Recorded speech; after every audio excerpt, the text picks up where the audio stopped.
हरे कृष्णा हरे राम भक्तजनों, आज हम रसपान करेंगे आषाढ़ मास पूर्णिमा की व्रत कथा। आषाढ़ मास पूर्णिमा को गुरु पूर्णिमा के नाम से भी जाना जाता है।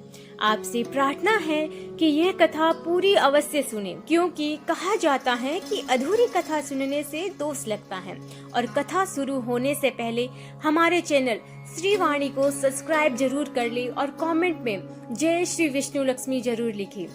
हमारे हिंदू धर्म में गुरु पूर्णिमा का विशेष महत्व है। इसी दिन भगवान विष्णु के 24 अवतारों में से एक भगवान वेद व्यास का जन्म हुआ था, जिन्होंने महाभारत ग्रंथ और पुराणों की रचना की थी।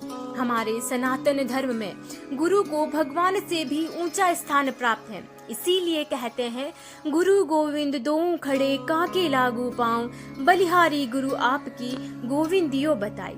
इसीलिए आषाढ़ महीने की यह आषाढ़ पूर्णिमा या गुरु पूर्णिमा साल का सबसे बड़ा और विशेष दिन बन जाती है। आज से लगभग 3000 ईसा पूर्व आषाढ़ शुक्ल पूर्णिमा के दिन महाभारत के रचयिता भगवान श्री विष्णु के 24 अवतारों में से एक महर्षि वेद व्यास जी का जन्म हुआ था। वेद व्यास जी के सम्मान में हर वर्ष आषाढ़ शुक्ल पूर्णिमा को गुरु पूर्णिमा का दिवस मनाया जाता है। मान्यता है कि इसी दिन वेद व्यास जी ने भागवत पुराण का ज्ञान भी दिया था। गुरु पूर्णिमा को व्यास पूर्णिमा के नाम से भी जाना जाता है। इस दिन महर्षि वेद व्यास की पूरी जन्म कथा सुने बिना पूर्णिमा का व्रत पूरा नहीं होता। महाभारत के अनुसार प्राचीन काल में सुधर्मा नाम के एक राजा थे। वह एक दिन शिकार के लिए वन में गए। उनके जाने के बाद ही उनकी पत्नी के मासिक धर्म शुरू हो गए। राजा की पत्नी ने यह समाचार अपने पक्षी के माध्यम से राजा के पास भिजवाए। इस समाचार को पाकर महाराजा सुधर्मा ने एक दोने में अपनी शक्तिशाली वीर्य रूपी जीवन शक्ति निकालकर उस पक्षी को दे दी। पक्षी उस दोने को राजा की पत्नी के पास पहुंचाने के लिए आकाश में उड़ चला। मार्ग में उसे शिकारी पक्षी ने हमला कर दिया और दोनों पक्षियों में संग्राम होने लगा। युद्ध के दौरान वो दोना उस पक्षी के पंजे से छूटकर यमुना नदी में जा गिरा। यमुना में ब्रह्मा जी के श्राप से मछली बनी एक अप्सरा उस समय रहा करती थी। मछली रूपी उस अप्सरा ने दोने में बहती हुई उस जीवन शक्ति को निगल लिया तथा उसके प्रभाव से वो गर्भवती हो गई। एक दिन एक मछुआरे ने उस मछली को अपने जाल में फंसा लिया। मछुआरे ने जब मछली का पेट खोला तो उसके पेट से एक बालक तथा एक बालिका निकली। वो मछुआरा उन शिशुओं को लेकर महाराजा सुधर्मा के पास गए। महाराजा सुधर्मा की कोई पुत्र नहीं था, तो उन्होंने बालक को अपने पास रख लिया, जिसका नाम उन्होंने मत्स्य राज रखा। बालिका मछुआरे के पास ही रह गई। उसका नाम मत्स्य गंधा रखा, क्योंकि उसके अंगों से मछली की गंध आती थी। इस कन्या को सत्यवती के नाम से भी जाना जाने लगा। बड़ी होने पर वह बालिका सत्यवती नाव चलाने का काम करने लगी। एक बार पराशर मुनि को उसकी नाव पर बैठकर यमुना नदी पार करनी पड़ी। पराशर मुनि सत्यवती के रूप सौंदर्य पर आसक्त हो गए और बोले कि हे देवी, हम तुम्हारे साथ संबंध बनाने के इच्छुक हैं। सत्यवती ने कहा, मुनिवर, आप ब्रह्म ज्ञानी हैं और मैं एक मछुआरे की कन्या हूँ। हमारा मिलन संभव नहीं है। तब पराशर मुनि बोले कि तुम चिंता मत करो, संबंध बनाने के बाद भी तुम कुमारी ही रहोगी। इतना कहकर उन्होंने अपने योग बल से चारों ओर घने कोहरे का जाल रच दिया और सत्यवती के साथ प्रेम संबंध स्थापित किया। तत्पश्चात सत्यवती को आशीर्वाद देते हुए उन्होंने कहा कि तुम्हारे शरीर से जो मछली की गंध निकलती है, वो अब अत्यंत सुंदर और आकर्षक सुगंध में परिवर्तित हो जाएगी। समय आने पर सत्यवती ने वेद व वेदांगों में पारंगत एक पुत्र को जन्म दिया। यही विष्णु जी के अंश अवतार महर्षि वेद व्यास जी थे। जिस दिन इनका जन्म हुआ उस दिन आषाढ़ पूर्णिमा थी। जन्म होते ही वह बालक बड़ा हो गया और अपनी माता से बोला कि माता, आप जब भी विपत्ति में हो मुझे स्मरण करें, मैं उपस्थित हो जाऊंगा। इतना कहकर महर्षि वेद व्यास जी तपस्या करने के लिए द्वापायन द्वीप पर चले गए।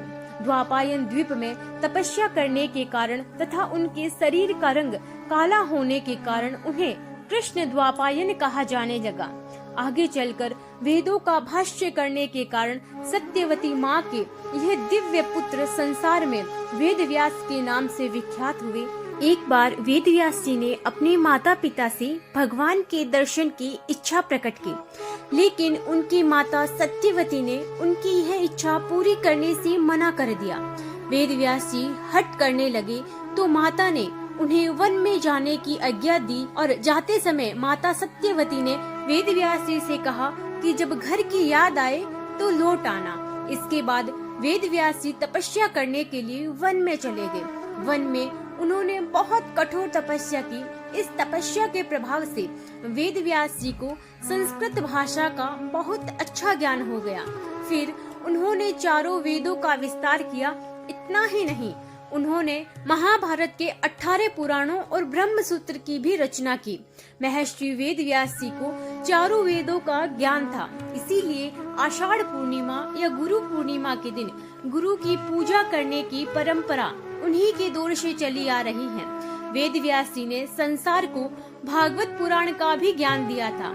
आज भी वेदों का ज्ञान लेने से पहले महर्षि वेद व्यास का नाम सबसे पहले लिया जाता है।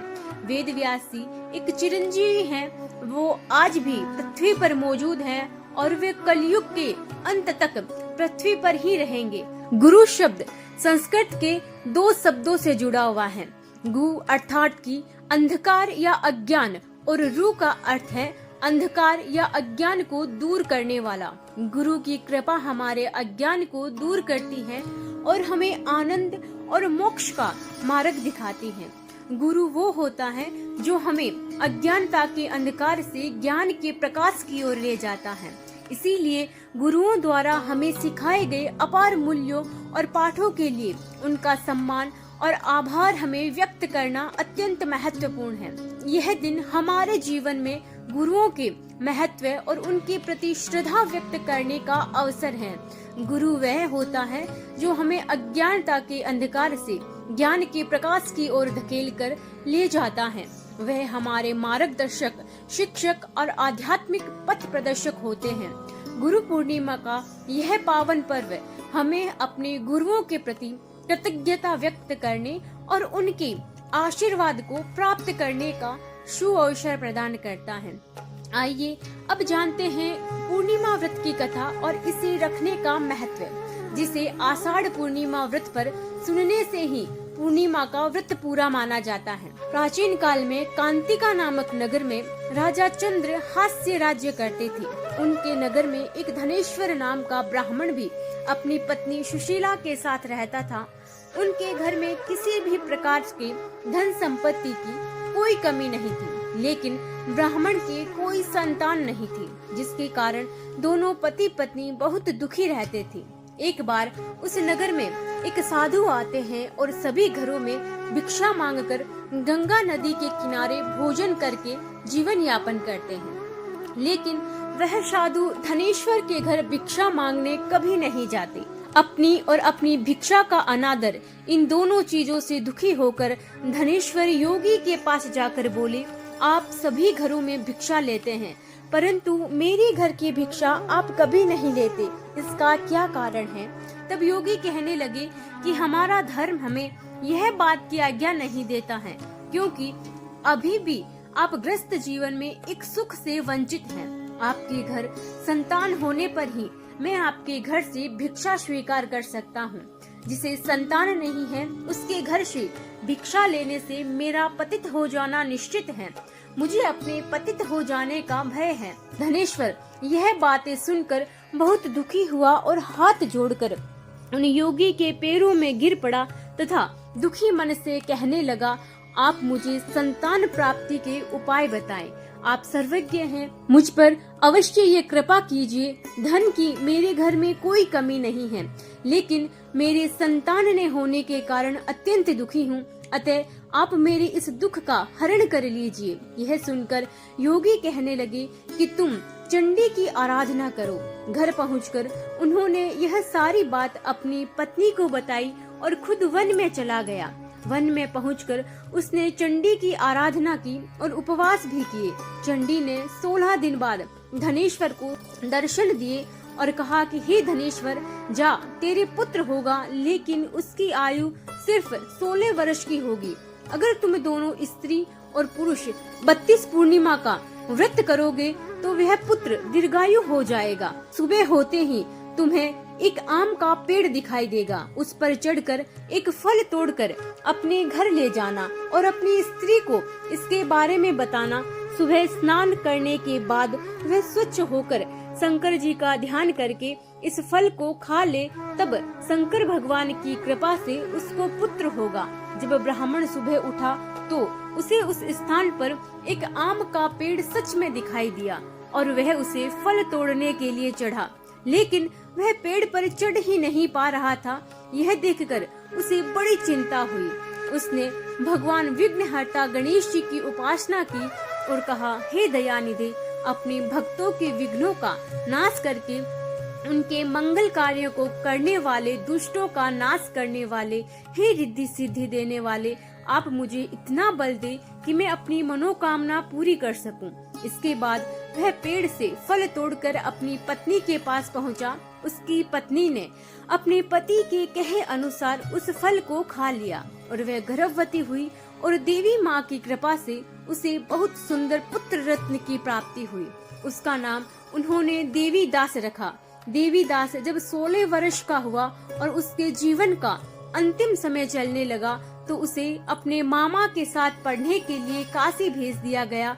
वहाँ पर एक दुर्घटना घटी जिसके कारण धोखे से देवीदास का विवाह हो गया। देवीदास ने कहा भी कि वो अल्पायु है, लेकिन फिर भी उसका विवाह करा दिया गया। कुछ समय के बाद एक सांप का रूप लेकर काल देवीदास को डस कर उसके प्राण लेने आया, पर देवीदास के माता पिता यानी ब्राह्मण दंपति ने 32 पूर्णिमा का व्रत श्रद्धा पूर्वक रखा था। इसीलिए काल रूपी सांप लाख कोशिश करने के बावजूद भी देवीदास का कुछ नहीं बिगाड़ पाया।